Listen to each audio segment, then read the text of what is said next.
సంపూర్ణ కార్తీక పురాణం 12/30వ అధ్యాయం. అగస్త్య, కార్తీకమాస శుక్లద్వాదశిని హరిబోధిని అంటారు. ఆ ఒక్క పర్వతిథి వ్రతాచరణం చేస్తే అన్ని తీర్థాలలోనూ స్నానం చేసినా, అన్ని విధాలైన యజ్ఞాలను ఆచరించినా కలిగే పుణ్యం ప్రాప్తిస్తుంది.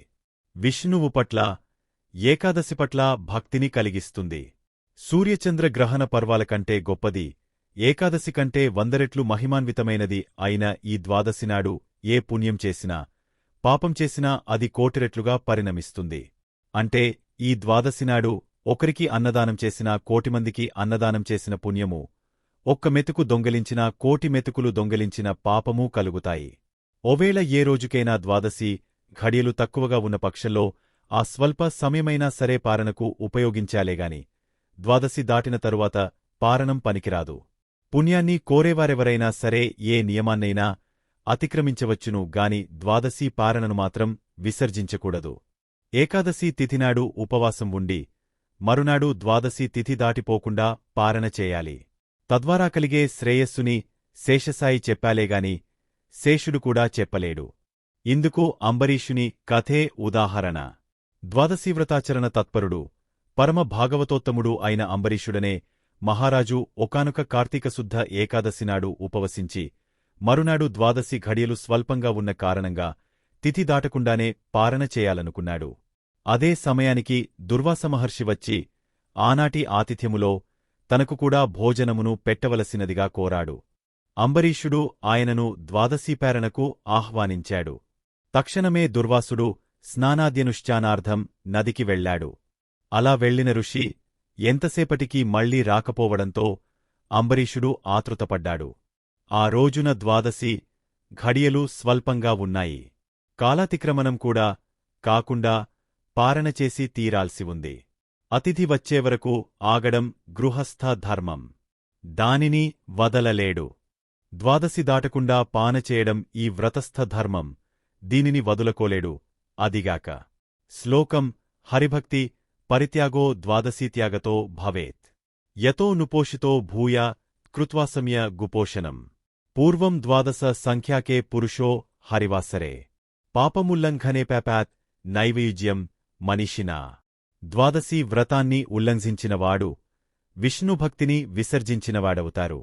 ఏకాదశినాడు ఉపవాసం చేయకపోతే ఎంత పాపం కలుగుతుందో, ద్వాదశినాడు పారణ చేయకపోతే అంతకు రెట్టింపు పాపం కలుగుతుంది. అంతేకాదు, ఒక్క ద్వాదశీ పారణాతి క్రమణ వల్ల ఆనాటి వ్రతఫలంతో బాటుగానే అతఃపూర్వం చేసిన 12 ద్వాదశీ పారణల మహాపుణ్యం కూడా హరించుకుపోతుంది. జన్మజన్మాంతర పుణ్యబలం క్షీణిస్తుంది. అన్నింటికన్నా ముఖ్యంగా ద్వాదశ్యతిక్రమణము వలన విష్ణు విరోధభీతి ఏర్పడుతుంది. అందువల్లే ప్రాణావసానమైనా సరే ద్వాదశీపారణ చేయడమే కర్తవ్యం. తద్వారా సంక్రమించే బ్రాహ్మణ శాపం వల్ల కల్పాంత దుఃఖమే కలుగునుగాక. దుర్వాసాగమనానంతరం కన్నా ద్వాదశీ తిరోగమనాత్పూర్వమే పారణ చేసి హరిభక్తిని నిలుపుకున్నట్లయితే కలగబోయే కష్టాలను ఆ కమలనాథుడే కడతేరుస్తాడు.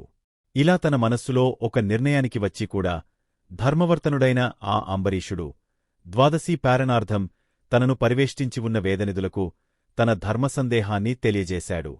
అంబరీషుని సమస్యను వినిన వేదస్వరూపులైన ఆ విప్రులు క్షణాలమీద శృతి స్మృతి శాస్త్ర పురాణదులన్నిటినీ మననం చేసుకుని, మహారాజా, సర్వేశ్వరుడైన ఆ భగవంతుడు సమస్త జీవులయందున జఠరాగ్ని రూపంలో ప్రక్షిప్తమై ఉంటున్నాడు.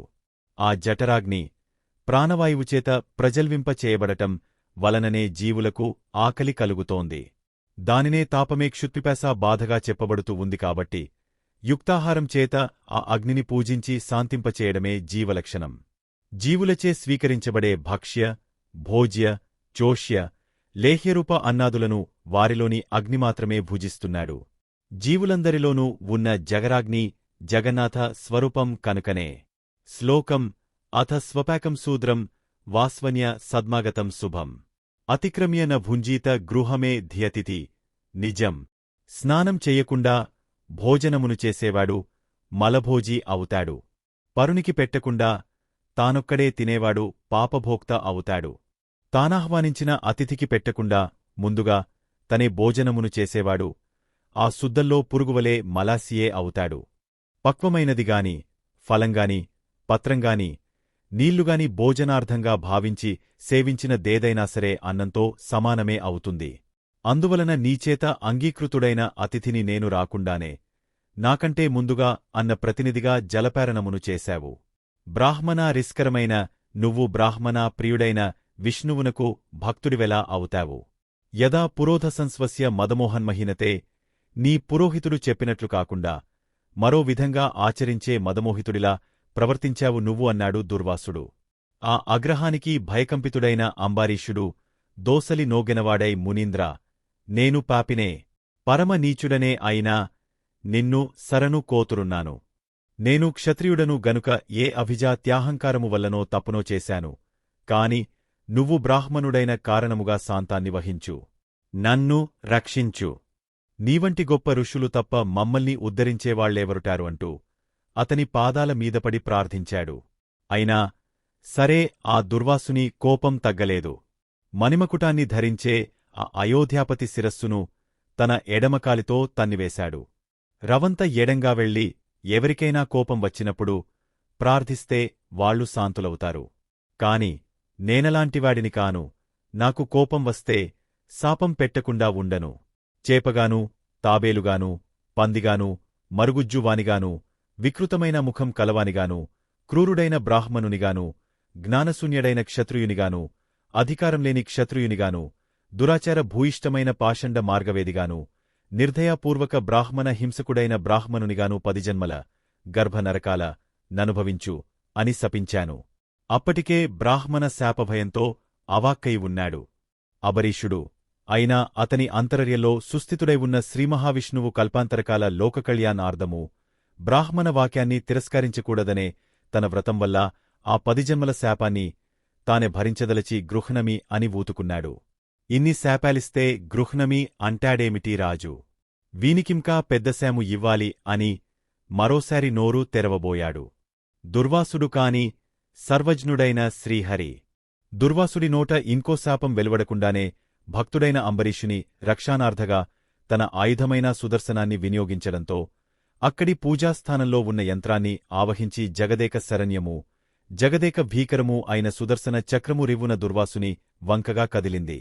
అచేతనాలైన పూజిత సంజ్ఞలలోంచి జడమైన విష్ణుచక్రం దివ్యకాంతి ప్రభాశోభతమై తనవంకగా కదలి రావడాన్ని చూడగానే దూర్వాసుడు త్రుళ్ళిపడ్డాడు. ఆ చక్రానికి చిక్కగూడదని భూచక్రమంతాగూడా క్షణాలమీద పరిభ్రమించాడు. అయినా సుదర్శనం అతగాడిని తరుముతూనే ఉంది.